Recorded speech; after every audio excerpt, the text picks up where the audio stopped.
bonsoir chez vous et merci de nous rejoindre sur K12 FM pour votre émission de Guerrilla. Comme vous le savez, dans cette émission, nous faisons découvrir l'art et la culture sur toutes ses formes. Et ce soir, nous avons le plaisir et l'honneur d'accueillir sur nos plateaux Mademoiselle Sabra Saïd Amor, artiste comédienne. Bonsoir. Bonsoir. Tu vas bien? Très bien, et toi? Ça va très bien, merci d'avoir accepté notre invitation. Merci à vous aussi. Sabra, tu as joué dans un film qui a récemment cartonné, le film de Lionel Nishimwe, Kwetu. Tu as été l'actrice principale. Est-ce que tu peux nous en parler un peu? Alors, Kwetu, c'était un film de Lionel Sese Tukuru. Ishimwe Sese Tukuru. Ok. Alors, c'est un film qu'on a joué pendant 5 jours. Et on était une très grande équipe et c'est un film qui... Mais je ne veux pas quand même vous spoiler s'il y a des gens qui n'ont pas vu le film. Mais ce serait une bonne façon pour les invités à regarder. D'accord. En fait, c'est un film qui parle des maladies mentaux et des jeunes, des trucs, un peu des jeunes. Et toi, tu incarnes, je pense, la fille qui a des problèmes mentaux, c'est ça? Non, c'est pas moi. J'ai pas regardé les films, je suis désolée. Est-ce que tu peux nous en parler? On a vu juste que la bande-annonce, mais on n'a pas encore vu l'entièreté du film. C'est vrai, il y a des personnes qui ont donné des réactions par rapport au film, mais comme toi, tu es là, en plus, tu es l'actrice principale. Est-ce que tu peux nous en parler un peu, sans toutefois spoiler les personnes qui n'ont pas encore regardé? D'accord. En fait, Kwetu, c'est un jeune garçon qui a eu des problèmes en famille. Et son papa a fugué, en fait. Et par après, il a été obligé de s'introduire dans un nouvel établissement. Et il a eu un petit problème, en fait, je dirais, pour les autres, pour se faire des amis, parce que c'est un SDF, en vrai. Okay. Mais il était obligé de rester à l'établissement et dormir et faire des tâches ménagères pour au moins avoir un peu d'argent et vivre et étudier en même temps. Donc, c'est ça. Sabra, tu nous as dit, en tout cas à moi, tu m'as dit que tu faisais aussi du théâtre. Oui. Et que tu as commencé ta carrière, entre parenthèses, si on peut le dire, en 2019. Effectivement. C'est un peu quand même récent. Pour d'autres personnes, on a l'habitude d'entendre d'autres artistes qui commencent en tout cas, qui rencontrent leur passion à l'âge, je pourrais dire, de l'enfance, où ils se disent, ok, je veux devenir acteur ou actrice. Mais toi, ça a été en 2019, tu as juste commencé comme ça. Est-ce que tu peux nous en parler? D'accord, j'ai commencé en 2019 et c'était par expérience. C'était un ami qui m'avait invité juste pour participer dans une pièce de théâtre. Et j'ai commencé en 2019 avec la troupe Les Enfoirés de Saint-Ladante. Et j'ai continué jusqu'à maintenant. Et aujourd'hui, apparemment, c'est quelque chose qui te plaît. Tu as dit, en tout cas en coulisses, tu as dit que tu es tombée raide amoureuse de... Oui, grave en tout cas. Grave, jusqu'à présent. Oui. J'espère que l'amour tient toujours. Oui. Mais j'aimerais savoir, et aussi les auditeurs qui nous écoutent à la radio, qui nous regardent en tout cas sur Facebook, comment tu as pu incarner le rôle dans Kwetu. Je pense, comment tu as interprété les rôles, le nom que tu avais dans le film? Macha, voilà. Comment tu as interprété le rôle de Macha dans le film? À part le fait que tu sois toi-même, Sabra, comment tu as fait pour interpréter la personnalité de Macha dans le film? Alors, avant de jouer, on fait des répétitions. Ouais. Et pendant les répétitions, on lit le texte. On parle du texte. Et l'auteur nous explique mot par mot, paragraphe par paragraphe. Et par après, c'est là qu'on commence à construire le personnage. Et en construisant le personnage, on se partage des idées entre équipes, entre collègues. Et c'est là, en fait, que commence la création de Macha, petit à petit, jusqu'au jour de jouer, en fait. Est-ce que tu peux me donner un trait de caractère qui est commun entre Macha et toi? Moi, franchement, j'ai trouvé que... Ok, sur scène, tu es obligé, en fait, de jouer. C'est jouer. Mais dans la vraie vie, c'est toi, tu vois. Mais pour une pièce ou un film, tu es obligé de te mettre dans la peau de la personne, d'incarner ce qu'il parle ou elle parle, de refaire ce que la personne faisait. Ouais. C'est ça le truc. Mais est-ce qu'il y a un trait, en construisant en tout cas les personnages de Macha, je pense que tu as pu rencontrer qui est vraiment Macha en construisant son personnage. Et est-ce qu'il y a des traits de personnalité de Macha qui est très commun avec ton trait de personnalité à toi proprement dit. Oui. Comme par exemple, si tu regardes le film, Masha, c'est une artiste, mais qui est un peu réservée. Ça se voit même dans sa façon de parler, dans sa façon de marcher. Donc, c'est un peu moi. Ouais, c'est un peu toi. Oui. À part ça, il y a quelque chose d'autre, ou un autre aspect de la personnalité de Masha qui soit maintenant contraire à totalement qui tu es. Alors, je pense que lorsque tu es artiste, tu es obligé au fait de parler, de trop parler, de t'exprimer, de dire ce que tu penses. Mais dans la vie, c'est pas comme ça. Ah, t'es trop réservée. Ah, ok. Et quel a été le moment le plus mémorable, en tout cas, où je pourrais dire qui a transformé en tout cas ta vision du théâtre ou bien du cinéma quand tu étais en train d'interpréter le rôle de Masha? Alors, franchement, depuis le début, parce que en fait, pour être acteur ou actrice, tu lis beaucoup. Tu es obligé de beaucoup lire. Et pour si aujourd'hui tu joues une pièce avec un autre caractère ou un autre personnage, tu es obligé en fait de changer. Donc c'est un truc que tu construis et tu déconstruis. Tu construis et tu déconstruis. C'est en fait ça le truc. Et combien de temps ça t'a pris pour incarner le rôle de Masha? Un peu de temps. C'est juste... En fait, on lit. Et pendant la lecture, c'est là que tu commences en fait à construire. C'est en discutant avec les gens que tu te rends compte que finalement, je peux garder ça, je peux laisser ça.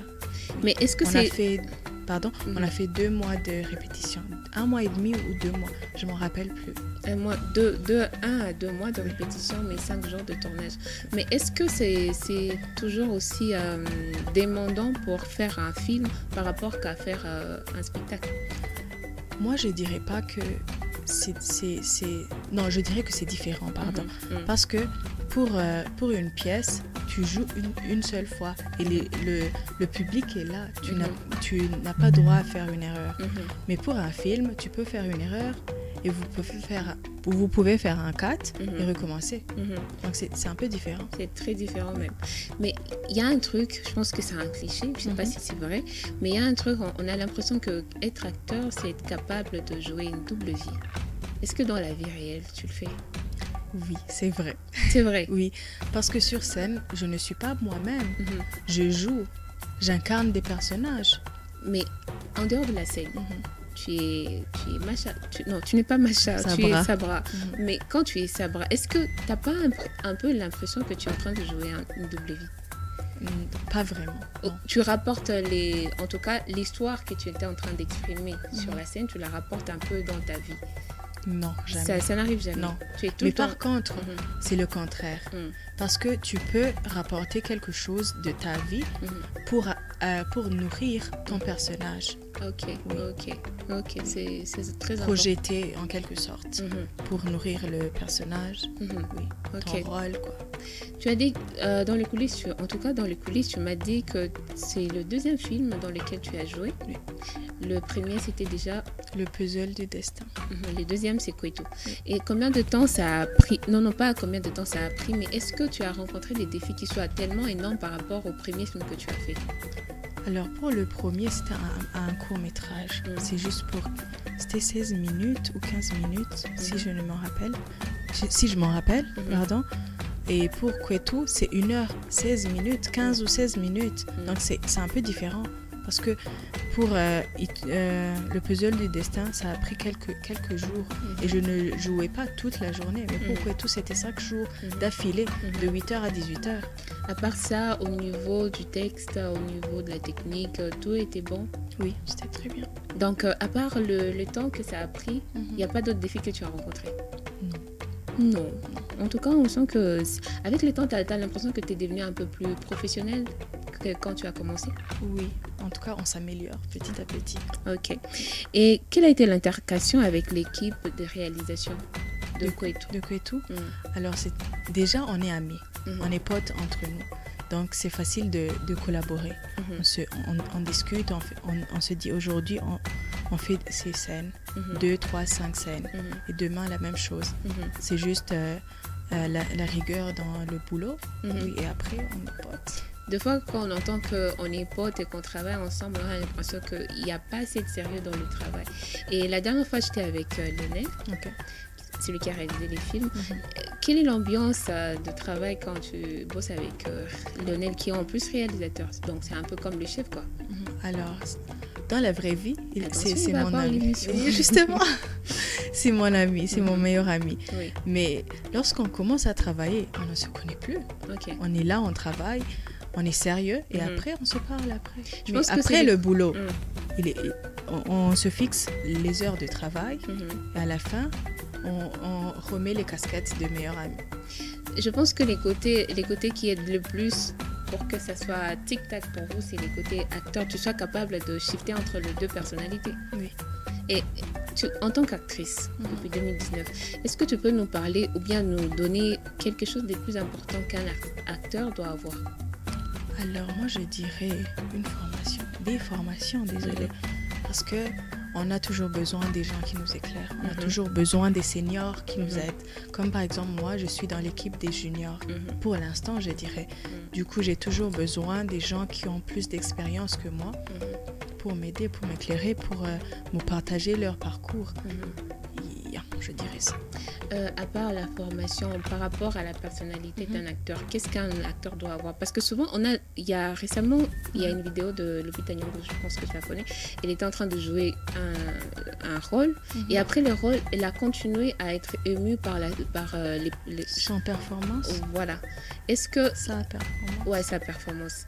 Est-ce qu'il y a quelque chose qui doit être intégré dans la personnalité d'un acteur qui est vraiment primordial pour que tu sois vraiment un bon acteur? Alors moi je dirais lire, beaucoup lire, tous les jours si c'est possible. Et aimer regarder les autres, Ok. se nourrir de la performance des autres. Oui, ça aide beaucoup. Donc, Ça m'aide, moi. Je sais pas pour les autres, mais ça m'aide beaucoup. est-ce que tu peux nous parler de quelqu'un qui t'inspire aujourd'hui? Alors, moi, je dirais ceux qu'on travaille ensemble. Ok. Il y a Josué Mugisha, il y a Claudia Munyengabe, il y a les Arthur Ban, Rivardo. Ils sont là, en fait. On les regarde, on écoute leur histoire et ça nous aide. Moi, j'aimerais savoir aussi une chose. Quand tu as été en train d'interpréter le rôle de Masha, je pense qu'il y a une scène, ou plusieurs en tout cas, j'espère, qui t'ont marqué. Oui. Je ne sais pas si ça t'a marqué au point d'en pleurer, mais s'il y en a une scène, est-ce que tu peux nous en parler? Et pourquoi aussi ça t'a marqué? Alors, c'est la dernière scène, la toute dernière scène, parce que... Tout le monde parle de cette dernière scène, moi j'aimerais en tout cas la voir. Oui, en fait, est-ce que tu veux que je spoil? En tout cas, le film, il est sorti, hein, donc tu peux spoiler, il n'y a pas de souci. Alors, à la fin, Kwetu meurt. Donc, on ne s'attendait pas à ce qu'il meure. On voulait, en fait, une fin heureuse. Oui, mais c'est triste quand même. Ça t'a fait pleurer? Oui. Ah, vraiment? Oui. Ok. À chaque fois, tu es tout le temps attaché comme ça à je pourrais dire à ton personnage. Non, ça dépend quand même. En fait, c'était l'histoire qui t'avait... Oui, c'est l'histoire. Qui t'avait ému. Oui. Et ça t'a... Ok. Oui, et les discussions derrière aussi. Vous avez eu combien de temps de discussion? Si vous avez pris 2 mois à 2 mois. Oui, c'est 2 mois. Un mois et demi, 2 mois. Est-ce que c'est toujours la même chose quand on dit la mise en table? Je ne sais pas si on dit ça. Il y a des artistes... Travail de table. Voilà, travail des tables. Désolée, travail des tables. Vous avez eu ça pendant 2 mois aussi? Bien sûr. Oui. À chaque fois, c'est toujours primordial de le faire. Oui. Ok. Tu es actrice, mais est-ce que tu as des projets d'avenir? Est-ce que tu as déjà quelques projets pour le futur? Alors, vu que je suis encore... Tu ne vas pas nous spoiler si tu vas jouer dans un film, on aimerait en tout cas découvrir. Non, t'inquiète. Alors, vu que je suis encore jeune et que on travaille sur pas mal de projets, pas mal de lectures, je suis là, je vais juste essayer d'être à l'écoute, de continuer ma passion.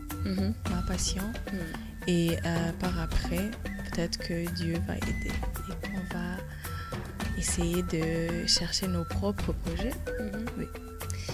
Mais aujourd'hui, il y a beaucoup de jeunes qui se disent que faire du cinéma, c'est pas vraiment quelque chose de sérieux parce qu'on nous a élevés dans une éducation traditionnelle où tu sais que tu finis tes études, tu vas forcément chercher du travail dans un bureau, mais pas que tu vas devenir acteur, actrice, c'est inenvisageable. Mais aujourd'hui, pour des personnes qui voudraient avoir un modèle, qui voudraient aussi s'élancer et faire comme tu as fait aussi, c'était pas au départ ta passion, mais tu l'as découvert en essayant.